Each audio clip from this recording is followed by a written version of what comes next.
T20 world champion team India देश लौट आई है। 29 जून को बारबाडोस में हुए T20 वर्ल्ड कप फाइनल में इंडिया ने साउथ अफ्रीका को हराया था और 13 सालों बाद किसी फॉर्मेट में वर्ल्ड कप जीता था।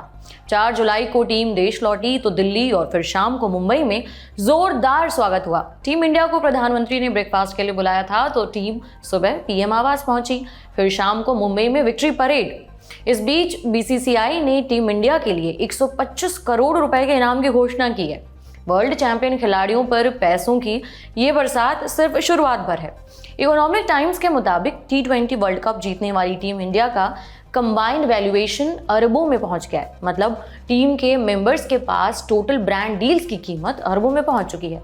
रिपोर्ट के मुताबिक आईपीएल की ब्रांड वैल्यू $16.4 बिलियन है, रुपए में 1,36,000 करोड़ रुपए, और T20 वर्ल्ड कप जीतने वाली टीम की कंबाइंड ब्रांड वैल्यू इससे भी आगे जा सकती है। आज के खर्चा पानी में हम इसे पर विस्तार से बात करेंगे, जानेंगे कि वर्ल्ड कप जीतने वाले प्लेयर्स की खातिरदारी के लिए ब्रांड्स ने कैसी तैयारी की है, प्लेयर की ब्रांड एंडोर्समेंट फीस कितनी बढ़ सकती है, रोहित और विराट ने T20 इंटरनेशनल फॉर्मेट से रिटायरमेंट ले लिया है, क्या इस फैसले से ब्रांड्स उनसे दूरी बनाएंगे या फिर उन पर पैसों की बरसात जारी रहेगी। बुमराह, हार्दिक और पंत की ब्रांड एंडोर्समेंट फीस पर भी बात करेंगे। नमस्कार, मेरा नाम उपासना है और आप देखना शुरू कर चुके हैं द लल्लन टॉप का डेली फाइनेंशियल बुलेटिन खर्चा पानी। टीम इंडिया के स्वागत में 4 जुलाई की शाम मुंबई की सड़कें फैंस की भीड़ से भर गईं। क्या गर्मी, क्या उमस, फैंस के एक्साइटमेंट के आगे सब फीका। भाई टीम वर्ल्ड कप जीत करके आई है, इतना एक्साइटमेंट तो बनता है यार। और ये सेलिब्रेशन जल्द रुकेगा ऐसा लगता नहीं है। फैंस के साथ साथ ब्रांड्स भी टीम इंडिया के स्वागत के लिए तैयार बैठे हैं। मीडिया रिपोर्ट्स के मुताबिक वर्ल्ड कप जीतने वाली टीम के प्लेयर्स पर डील्स की बारिश हो सकती है, खासकर टॉप परफॉर्मिंग प्लेयर्स के लिए। रेडिफ फ्यूजन के चेयरमैन संदीप गोयल ने इकोनॉमिक टाइम्स को बताया कि कमर्शियल टर्म्स में टीम इंडिया की कंबाइंड वैल्यूएशन अरबों में पहुंच सकती है। रेडिफ फ्यूजन एक एडवर्टाइजिंग एजेंसी है। दरअसल जब खिलाड़ी कोई बहुत बड़ा टूर्नामेंट जीतते हैं तो ज़्यादा से ज़्यादा ब्रांड्स उनके साथ जुड़ना चाहते हैं, काम करना चाहते हैं, ताकि उस क्रेज़ का फ़ायदा ब्रांड्स को भी मिल सके। कई बार ऐसा होता है कि पूरी टीम बहुत अच्छा परफॉर्म नहीं कर पाई, लेकिन किसी एक खिलाड़ी ने टीम से हट करके बिल्कुल गजब परफॉर्म कर दिया हो, तो ब्रांड्स उसी प्लेयर्स के साथ डील करने की कोशिश करते हैं। और यहाँ पर तो टीम इंडिया ने ना सिर्फ वर्ल्ड कप जीता है, बल्कि सभी प्लेयर्स ने ज़बरदस्त परफॉर्मेंस दी है। ऐसे में प्लेयर्स को 2 तरह से डील्स मिल सकती हैं। एक, पुराने ब्रांड्स अपना कॉन्ट्रैक्ट रिन्यू कराएंगे और दूसरे, नए ब्रांड्स उनके साथ कॉन्ट्रैक्ट करने के लिए ऑफर देंगे। दोनों ही मामलों में ब्रांड्स को ज़्यादा फीस चुकानी होगी और ये ट्रेंड पहले भी देखने को मिला है। नीरज चोपड़ा, उनको ही ले लीजिए। 2021 में पहले गिने चुने लोग ही उनके नाम से वाकिफ थे। 2021 में जब उन्होंने ओलंपिक में गोल्ड मेडल जीता तो घर घर में उनका नाम गूंजने लगा। रिपोर्ट के मुताबिक इस इवेंट के बाद उनकी ब्रांड एंडोर्समेंट वैल्यू सीधे 10 गुना बढ़ गई। मिसाल के तौर पर अगर वो किसी एक ब्रांड के साथ एंडोर्समेंट के लिए 1 लाख रुपए लेते तो अब उसकी फीस बढ़ के 10 लाख रुपए हो गई। रातों रात उनके पास ब्रांड्स की लाइन लग गई। कई कंपनियां उन्हें साइन करना चाहती थी। ईटी की रिपोर्ट के मुताबिक मेडल जीतने के अगले दिन ही Byju's, Tata, AIF life insurance और फार्मा ब्रांड JSW स्पोर्ट्स ने उन्हें साइन किया। वहीं नाइकी, एक्सॉन मोबिल और मसल ब्लेज के साथ उनकी पुरानी डील थी, जिसे रिन्यू किया गया और वो भी ऊंचे रेट पर रिन्यू किया गया। क्रिकेट में ही मोहम्मद शमी को ले लीजिए। क्रिकेट वर्ल्ड कप 2023 के सेमीफाइनल में इंडिया न्यूजीलैंड को 70 रनों से हराकर सेमीफाइनल में पहुंच गई थी। इस मैच में पूरे 7 विकेट चटकाकर Mohammed Shami man of the match बने थे और रातों रात ब्रांड्स की लाइन लग गई। ईटी की रिपोर्ट के मुताबिक वर्ल्ड कप से पहले शमी ब्रांड्स से एक डील के लिए 40 से 50 लाख रुपए लेते थे, लेकिन इस मैच के बाद उनकी ये फीस बढ़ के 1 करोड़ रुपए हो गई। और पीछे चलते हैं, इससे पहले जब 2011 में इंडिया ने वर्ल्ड कप जीता था तब भी प्लेयर्स पर ऐसे ही डील्स की बरसात हुई थी। कुछ लीड क्रिकेटर्स को तो वर्ल्ड कप शुरू होने से पहले ही ब्रांड्स ने साइन कर लिया था। सचिन तेंदुलकर, उन्हें कैस्ट्रॉल ने और पुणे के real estate company Amit properties ने साइन किया था, जबकि धोनी को सोनी की तरफ से साइन किया गया था। इंडिया टुडे की रिपोर्ट के मुताबिक 2011 में धोनी के पास जनवरी से सितंबर तक 40 ब्रांड डील्स मिली थी। इस इंडस्ट्री पर नजर रखने वाले जानकारों ने ईटी को बताया कि विराट कोहली और रोहित शर्मा ने भले ही T20 इंटरनेशनल फॉर्मेट से रिटायरमेंट ले ली हो, मगर फिर भी इनके ब्रांड डील्स की वैल्यू बढ़कर डबल हो सकती है। मगर पहले ये प्लेयर्स ब्रांड डील के लिए जितने रुपए लेते थे, अब उसका डबल चार्ज करेंगे। हालांकि एक दूसरी राय भी है। कुछ एक्सपर्ट एक्सपर्ट कहते हैं कि रिटायर होने वाले खिलाड़ियों को ब्रांड्स पहले से कम पैसे ऑफर कर सकते हैं। फिर कुछ ऐसे ब्रांड्स भी होते हैं जो खिलाड़ियों से एसोसिएट होते हुए सीनियरिटी या फिर अनुभव को तरजीह देते हैं। इन ब्रांड्स के लिए विराट और रोहित जैसे खिलाड़ियों की अहमियत बढ़ भी सकती है। क्रॉल में मैनेजिंग डायरेक्टर अरविंद जैन ने कहा कि रोहित और विराट के टोटल ब्रांड्स का नंबर परसेंटेज के लिहाज से 2 अंकों में बढ़ सकता है। ब्रांड्स की फीस भी उनके लिए 15 से 20% तक बढ़ सकती है। और वैसे भी रोहित और विराट ने T20 इंटरनेशनल फॉर्मेट से रिटायरमेंट ली है। अन्य फॉर्मेट्स में तो वो दिखते ही रहेंगे, मतलब लोगों के बीच उनका क्रेज अभी भी बना रहेगा। सचिन को ही देख लीजिए, सचिन सभी फॉर्मेट से रिटायर हो चुके हैं, लेकिन आज भी उनके पास कई ब्रांड डील्स हैं। वन क्रिकेट की एक रिपोर्ट के मुताबिक रिटायरमेंट के 1 दशक बीतने के बाद भी सचिन के पास 15 के आसपास ब्रांड्स हैं। अपोलो टायर्स, ITC, सालवन, जियो सिनेमा, स्पिनी जैसे कई और ब्रांड्स ने उन्हें इन्वेस्टर बना रखा है। और रोहित और विराट तो अभी भी IPL वगैरह में दिखते ही रहेंगे। रोहित और विराट को लेकर के ब्रांड्स के बीच में किस तरीके की प्रतिक्रिया है, क्या अप्रोच होगा, इसे समझने के लिए हमने ब्रांडिंग स्पेस के जानकार से बात की। सुनिए उनका क्या कहना है। काफी फर्क पड़ने वाला है इस पे, क्योंकि वो एक तो वर्ल्ड कप जीते हैं, ऊपर से जैसे विराट कोहली की बात हुई, वो IPL में भी टॉप स्कोरर रहे हैं, वर्ल्ड कप में भी उनका काफी स्विंग हुआ। मोस्ट ऑफ द मैचेस में वो कुछ खेल नहीं पाए, फाइनली फाइनल में आके उनका प्रदर्शन बहुत अच्छा रहा। तो ब्रांड वैल्यू कहने की जगह ये उचित होगा कि हम मार्केट अट्रैक्टिवनेस की बात करें या ब्रांड अट्रैक्टिवनेस की बात करें। तो जैसे आज के दिन आप धोनी को देखते हैं, वो सभी फॉर्मेट से रिटायर हो चुके हैं, या सचिन हो गए, सभी फॉर्मेट से रिटायर हो गए, मगर आज भी उनका मार्केट अट्रैक्टिवनेस जरूर है, या उनका जो पर्सनल ब्रांड है, वो ब्रांड का अट्रैक्टिवनेस आज जरूर है, और वो कायम रहेगा। कोहली का भी रहेगा और रोहित शर्मा का भी रहेगा, क्योंकि एक तो उनका एक एडवांटेज ये भी है कि काफी सालों से वो ब्रांड्स के एडवर्टाइजमेंट्स वगैरह करते आ रहे हैं, यानी वो कैमरा फ्रेंडली हैं ऑलरेडी। तो उनको बहुत ज्यादा ऐसा ट्रेनिंग की जरूरत नहीं है, ना ही वो अभी एडवर्टाइजमेंट शुरू करने वाले हैं, ऐसा तो नहीं है।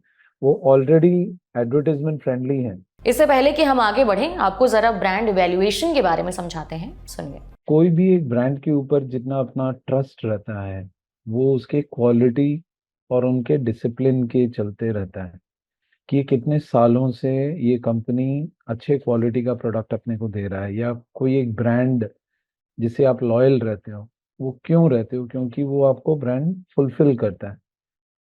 तो उसका वैल्यू लगभग 15-18 साल पहले तक इसका वैल्यू कोई कंप्यूट नहीं करता था। लोग सिर्फ बोलते थे हमको ये ब्रांड बहुत प्यारा है, नहीं तो हमको ये ब्रांड बहुत पसंद है। तो जो क्वालिटेटिव स्टाइल में जो बात करते थे लोग, उसको कुछ नंबर देने का प्रयत्न हुआ लगभग 18-20 साल पहले।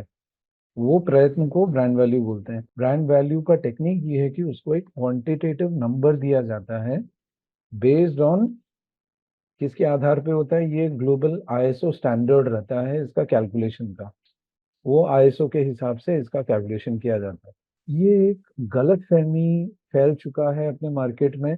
लोग बड़े आसानी से जो अपने सुपरस्टार्स हैं, क्रिकेट के हो या बॉलीवुड के हो, उनके जो एडवर्टाइजमेंट की जो डील होते हैं कोई कंपनी के साथ, नाइकी हुआ या कोई भी हुआ, वो डील को उन लोग कुछ कैलकुलेशन करके उसको ब्रांड वैल्यू बोलते हैं, जबकि ये सिर्फ एक एडवर्टाइजमेंट का टोटल नंबर है, ये ब्रांड वैल्यू नहीं है। ये हम समझा समझा के परेशान हो चुके हैं, क्योंकि पहली बात, इंडिविजुअल्स का ब्रांड वैल्यू नहीं किया जाता।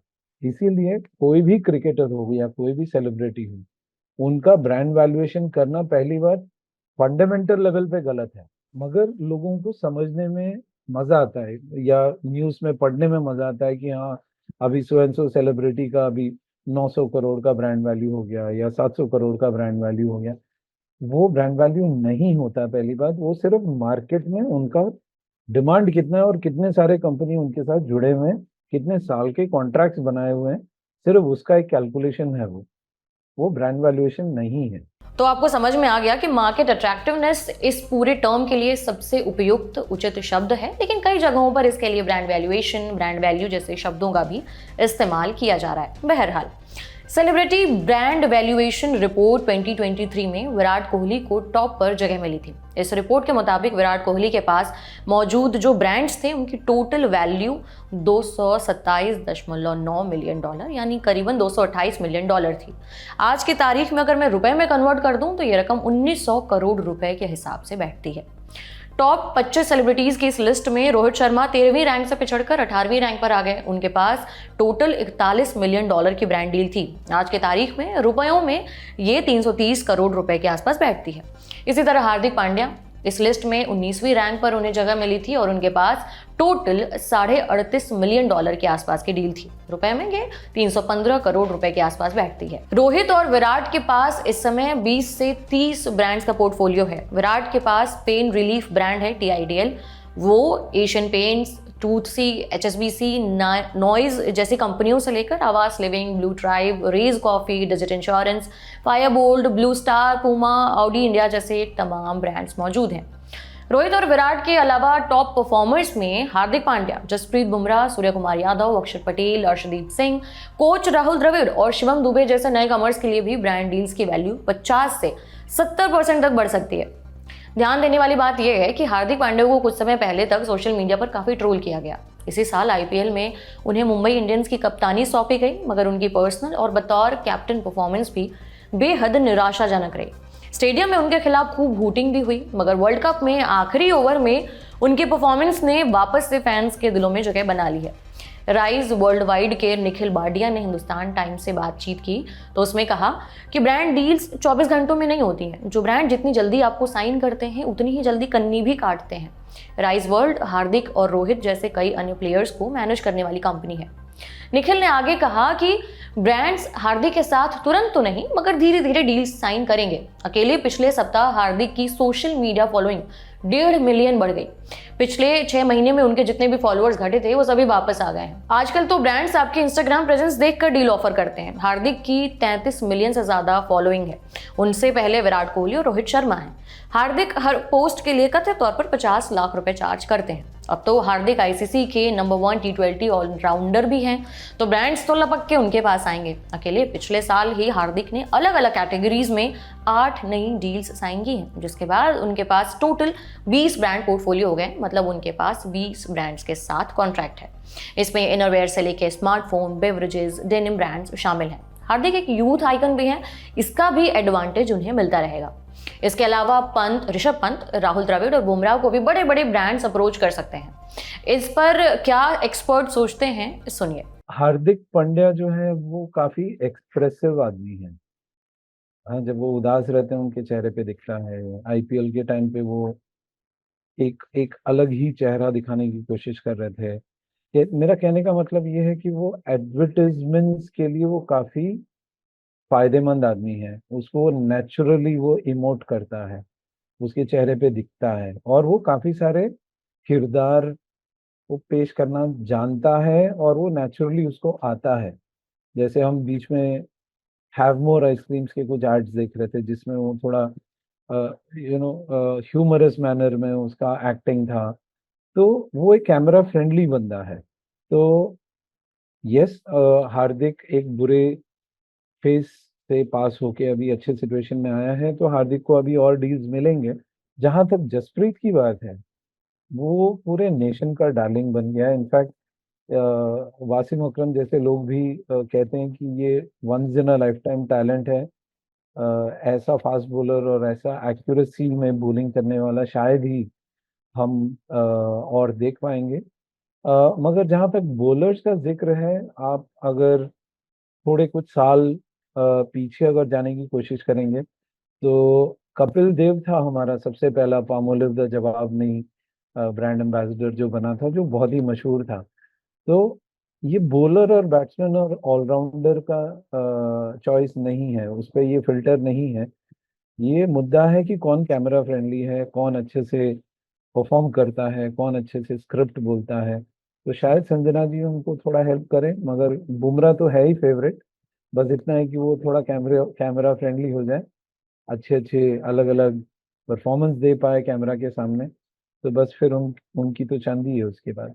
आज के बुलेटिन में इतना ही। उम्मीद करते हैं आपको ये बुलेटिन पसंद आया होगा। पसंद आया तो हमें जरूर बताएं कमेंट बॉक्स में। अगले एपिसोड तक अपना ख्याल रखें। शुक्रिया।